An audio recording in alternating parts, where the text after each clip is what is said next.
Training camp got fiery today, and I am absolutely here for it. Inside, and a beauty! Hall running free! Breece Hall inside the 10! He's gonna score!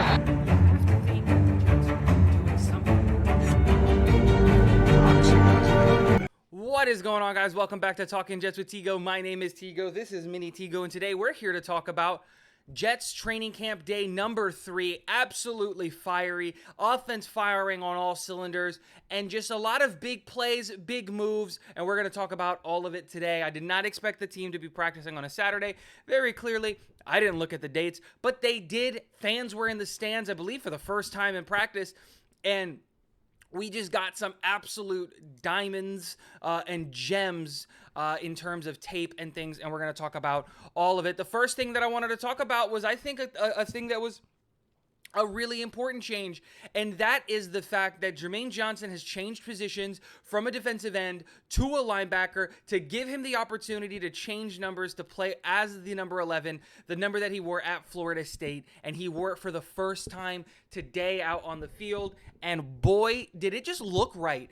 It just felt and looked good. Now, all of the things and everything says that this isn't going to change his role. It isn't going to change his position, how he plays. None of that. This is just a move made on paper so that he can wear his number 11. But let's start talking about the offense, because the offense had themselves a day. And how are we going to talk about the offense without talking about Aaron Rodgers' absolute pure dominance? There is no other way to say it. This is exactly the reason that we went out there, and this is exactly the reason that we got Aaron Rodgers, is for this dominance. Not only was he able to go out there and make some big splash plays, averting people's eyes and putting the ball in really, really tight windows, but he was able to just do the simple things perfectly. Just what is the defense giving him?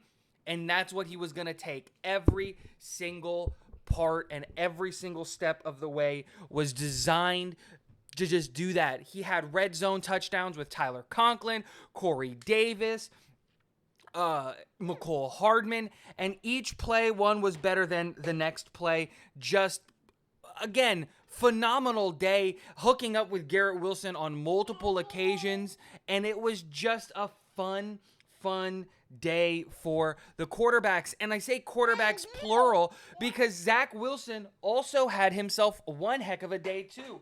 One of the things that we were able to see from the quarterbacks today more often than we've seen in the past was the ability to start changing things up at the offensive line. It's one of the things that we talked about Aaron Rodgers doing so incredibly well, is the fact that no matter what happens, he is going to make sure that the offense is in the right look and get the correct play for whatever the defense has in front of him. And we also saw that from Zach Wilson, who had himself probably one of his best days ever in camp, just for his entire career. So you love to see that. But really, really nice catches in traffic all the way down from the Tyler Conklin, being able to see where Sherwood's eyes were and put the ball only where Conklin can get it, being able to see where Corey Davis was and just put it in a spot where only Corey can go get it. And the same thing with Mecole Hardman, going through his progressions, getting to Mecole, seeing him, and getting him open for that red zone touchdown. Also, Dye, the running back, the undrafted free agent out of USC, again having himself a phenomenal day. He is making a case for him to be running back for this team, and I absolutely love it. I said this earlier on in the process and in a previous video. Dye has a shot to make this roster, absolutely. His skill set is... He's got a really, really good running back skill set, especially with what we're going to be doing. And another day of Nick Bawden being heavily a part of the playbook and the play calling. I'm telling you guys, you don't want to hear it, whatever, but Bawden will make this football team. We need to find a spot for him on this 53 because Nathaniel Hackett loves using a fullback, and Nick Bawden is one of the best in the game at doing that. Now we're moving on to the defensive side of the ball, and this is where we're going to start using Connor Hughes' favorite phrase, iron sharpening iron.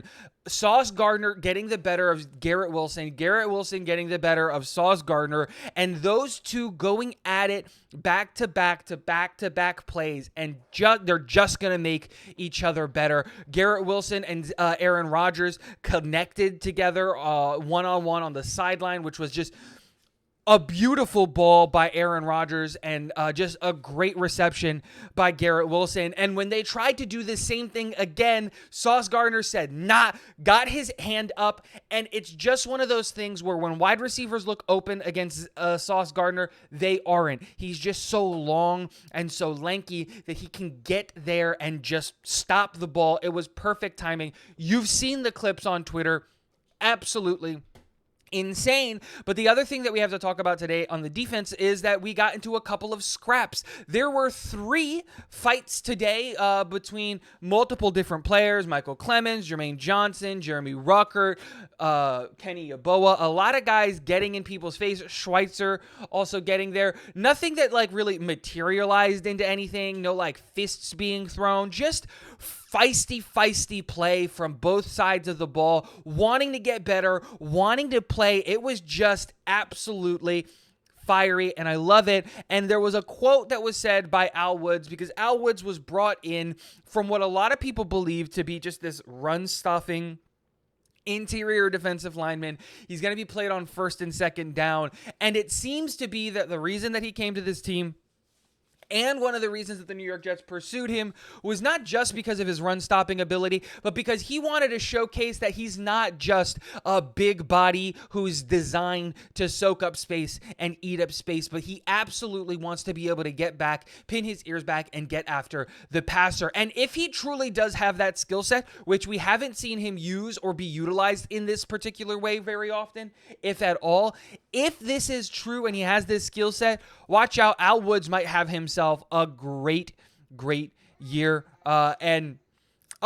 Another really good day by Tony Adams. I think it's almost 100% that Tony Adams is going to be the free safety for this football team. And another thing is, from what I was seeing from the clips and everything, it also does seem like Jamien Sherwood is going to take a big step in the right direction in playing that middle linebacker role and starting to take that responsibility away from CJ Mosley, as Jamien Sherwood was running with the ones. The fans were there. The fans were fiery. Everything was awesome today. Let me know what you thought about day 3 of training camp in the comment section below. And last but never least, go Jets.